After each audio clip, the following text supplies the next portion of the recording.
নমস্কার, আপনারা দেখছেন জেলা বার্তা। আপনাদের সঙ্গে আমি শান্তিপ্রিয়া। বিস্তারিত।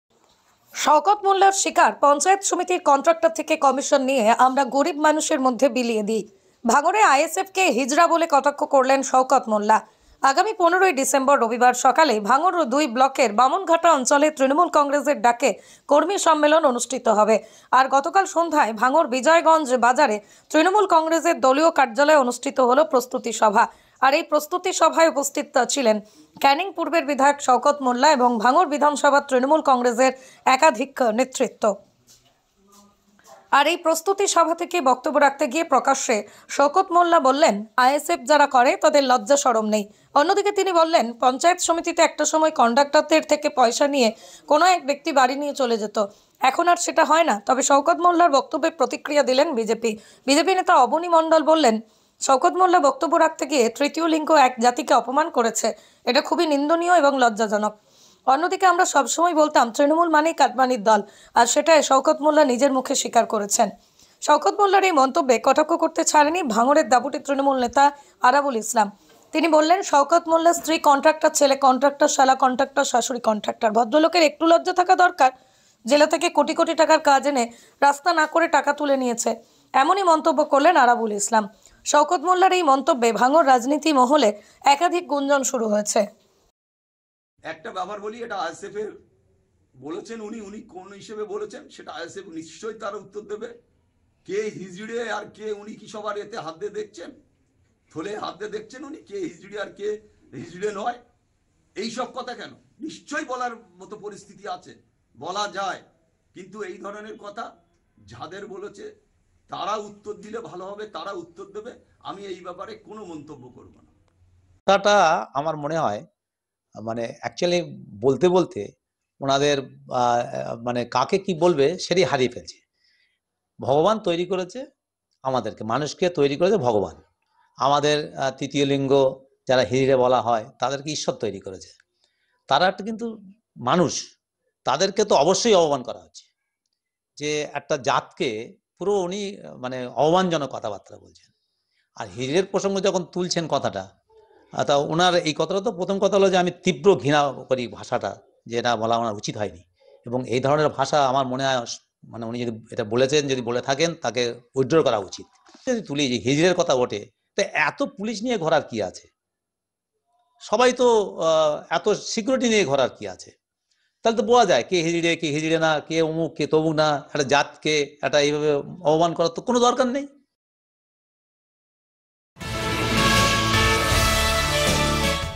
নবগ্রামে 2টি কিডনি নষ্ট হয়ে যাওয়ায় বিএসএফ জওয়ানের মৃত্যু। শুক্রবার সকালে কলকাতায় শেষ নিঃশ্বাস ত্যাগ করেন। পরিবার সূত্রে জানা গিয়েছে, মৃতের নাম রঞ্জিত ঘোষ, বয়স 36। তার বাড়ি নবগ্রামের ছোট বাথান গ্রামে। তিনি লালবাগ রসুনবাগে 73 ব্যাটালিয়নে কর্মরত ছিলেন। পরিবার সূত্রে জানা যায়, 2টি কিডনি পুরোপুরি নষ্ট হয়ে যাওয়ায় তার মৃত্যুর কারণ। শুক্রবার সকালেই তার মৃত্যু সংবাদ গ্রামে পৌঁছলে স্থানীয় মানুষ গভীর শোকে মুহ্যমান হয়ে পড়েন। শনিবার সকালে বিএসএফ এর পক্ষ থেকে তাকে যথাযোগ্য সম্মান জানিয়ে তার মৃতদেহ পরিবারের হাতে তুলে দেওয়া হয়।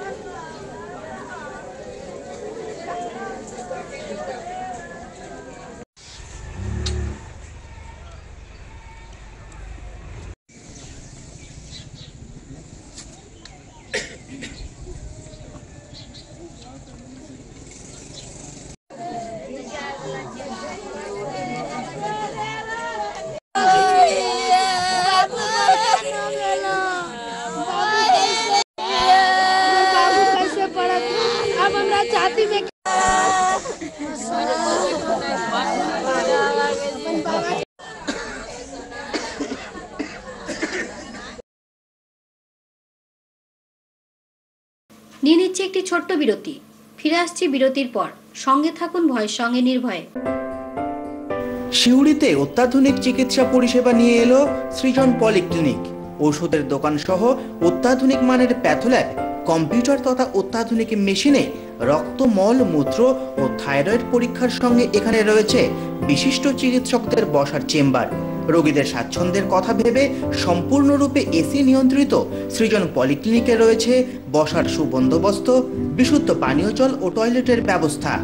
এখানে বসছেন সিউড়ি সদর হাসপাতালের বিশেষজ্ঞ চিকিৎসক সহ অন্যান্য শহর ও হাসপাতালের বিশিষ্ট চিকিৎসকরা। সৃজন পলিক্লিনিক ও প্যাথোল্যাব, সিউড়ি, বীরভূম। সিউড়ি সদর হাসপাতালের পাশে ফাঁড়ি ঘরের উল্টো দিকে। Mobile number 8373071019, 9474437713, 9434326822। ফিরে এলাম বিরতির পর। কুলপির বেলপুকুরে বিধ্বংসী আগুনে ভস্মীভূত বেশ কয়েকটি কাঁচা বাড়ি। বিধ্বংসী আগুনে ভস্মীভূত হয়ে গেল বেশ কয়েকটি কাঁচা বাড়ি। ঘটনার জেরে চাঞ্চল্য ছড়িয়ে পড়ে দক্ষিণ 24 পরগনার কুলপি থানার বেলপুকুর গাজীপাড়াতে। রবিবার ভোররাতে দাউ দাউ করে আগুন জ্বলতে থাকে বাড়িতে। মুহূর্তে আগুন ছড়িয়ে পড়ে, তবে গ্রামের রাস্তা সরু হওয়াতে ফায়ার ব্রিগেডের গাড়ি ঢুকতে না পারায় পুরোপুরি ভস্মীভূত হয়ে যায় বেশ কয়েকটি বাড়ি। ঘটনায় কোনো হতাহতের খবর নেই। দমকলের প্রাথমিক অনুমান শর্ট সার্কিট থেকে আগুন লেগেছে।